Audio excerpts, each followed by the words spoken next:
Hi friends, అందరూ ఎలా ఉన్నారు? ఈ రోజు మనం ఒక హాట్ అండ్ సీరియస్ టాపిక్ గురించి మాట్లాడబోతున్నాం. అదే వక్ఫ్ సవరణ బిల్లు. ఈ బిల్లు గురించి దేశవ్యాప్తంగా చర్చలు, వాదనలు జరుగుతున్నాయి. లోక్సభలో ఆమోదం పొందిన ఈ బిల్లు అసలు ఏమిటి, ఎందుకింత గొడవ, దీని వల్ల ఎవరికి లాభం, ఎవరికి నష్టం, ఈ వీడియోలో పూర్తిగా తెలుసుకుందాం. సో వీడియో చివరి వరకు చూసి మీ అభిప్రాయం కామెంట్స్ లో షేర్ చేయండి. ముందుగా అసలు వక్ఫ్ అంటే ఏమిటో లోతుగా తెలుసుకుందాం. వక్ఫ్ అనేది ఇస్లామిక్ సాంప్రదాయంలో ఒక పవిత్రమైన ఆచారం. ఒక వ్యక్తి తన ఆస్తిని, అది భూమి, ఇల్లు లేదా డబ్బు కావచ్చు, దేవుని పేరిట శాశ్వతంగా ఇచ్చేయడం. ఈ ఆస్తి మసీదులు, మదర్సాలు, అనాథాశ్రమాలు, పేదలకు ఆహారం లేదా ఇతర సామాజిక సేవల కోసం ఉపయోగిస్తారు. ఒకసారి వక్ఫ్గా ప్రకటిస్తే ఆ ఆస్తిని అమ్మడం, బదిలీ చేయడం లేదా వేరే పనికి వాడడం ఇస్లామిక్ చట్టం ప్రకారం నిషేధం. ఇండియాలో వక్ఫ్ ఆస్తుల చరిత్ర చాలా పాతది. మొఘల్ కాలంలో ఈ వ్యవస్థ బాగా విస్తరించింది. ఆ తర్వాత బ్రిటిష్ పాలనలో కూడా వక్ఫ్ ఆస్తులు ఉన్నాయి, కానీ వాటి నిర్వహణలో సమస్యలు మొదలయ్యాయి. స్వాతంత్ర్యం తర్వాత 1954లో వక్ఫ్ యాక్ట్ తీసుకొచ్చారు. దాన్ని 1995లో సవరించారు. ఇప్పుడు దేశంలో 8.7 లక్షల వక్ఫ్ ఆస్తులున్నాయి. అవి 9.4 లక్షల ఎకరాల భూమిని కవర్ చేస్తాయి. ఇది ఇండియన్ రైల్వే ఆర్మీ తర్వాత మూడో అతిపెద్ద భూభాగం. ఈ ఆస్తుల్లో చాలా వరకు ఆక్రమణలు, దుర్వినియోగం లేదా అవినీతి కారణంగా సరిగా ఉపయోగించబడడం లేదు. ఈ సమస్యలను పరిష్కరించడానికే ఈ కొత్త బిల్లు వచ్చింది. ఇప్పుడు ఈ బిల్లులో ఉన్న కీలక సవరణలను ఒక్కొక్కటిగా చూద్దాం. ఈ బిల్లు లోక్సభలో ఏప్రిల్ 2, 2025న ఆమోదం పొందింది. దీని పేరు ఉమీద్, అంటే unified Waqf management, empowerment, efficiency and development act. ఇందులో 40కి పైగా సవరణలు ఉన్నాయి, కానీ ముఖ్యమైనవి కొన్ని సవరణలు ఇప్పుడు చూద్దాం. నెంబర్ 1, వక్ఫ్ బై యూజర్ తొలగింపు.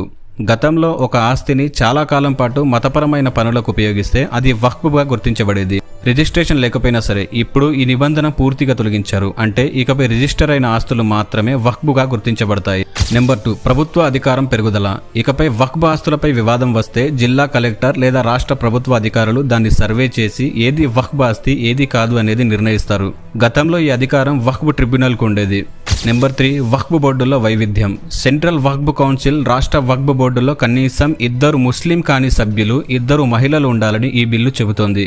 ఇది పారదర్శకత, సమగ్రత కోసమని ప్రభుత్వం అంటుంది. నెంబర్ 4, డిజిటల్ పారదర్శకత. వక్ఫ్ ఆస్తుల రిజిస్ట్రేషన్, ఆడిట్ కోసం ఒక ఆన్లైన్ పోర్టల్ ఏర్పాటు చేస్తారు. ఆస్తుల వివరాలు, ఆదాయం, ఖర్చులు అన్ని డిజిటల్ గా అందుబాటులో ఉంటాయి. నెంబర్ 5, 5 ఏళ్ల ఇస్లామిక్ అనుసరణ.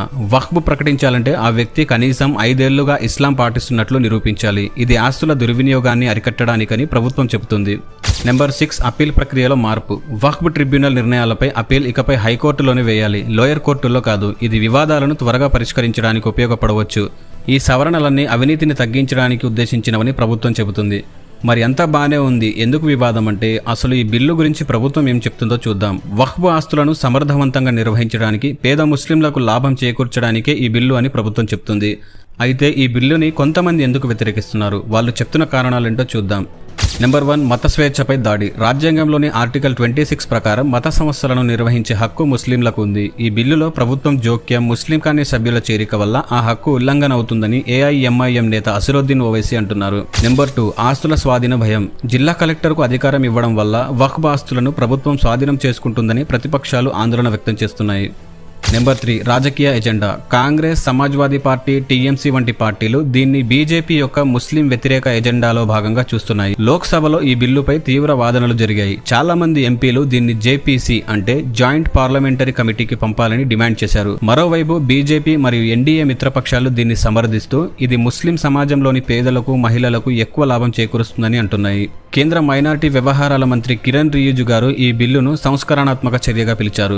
ఫైనల్ గా ఈ బిల్లు అమలైతే ఏమవుతుంది, రెండు వైపులా చూద్దాం. ఫస్ట్ వచ్చేసి పాజిటివ్ ప్రభావాలు. అవినీతి, దుర్వినియోగం తగ్గవచ్చు. ఉదాహరణకు ఉత్తరప్రదేశ్ లో వక్ఫ్ ఆస్తులపై ఆక్రమణలు జరిగిన కేసులు గతంలో వచ్చాయి. డిజిటల్ రిజిస్ట్రేషన్ వల్ల ఇలాంటివి నియంత్రణలోకి వస్తాయి. ఆస్తుల ఆదాయం సామాజిక సేవలకు ఎక్కువగా ఉపయోగించవచ్చు. ఈ ఆదాయం సరిగ్గా ఖర్చు కాకపోవడం వల్ల పేద ముస్లింలకు లాభం చేకూరలేదు. వివాదాలు కూడా త్వరగా పరిష్కారం అవుతాయి, ఎందుకంటే హైకోర్టు స్థాయిలో అప్పీళ్లు వేయవచ్చు కాబట్టి.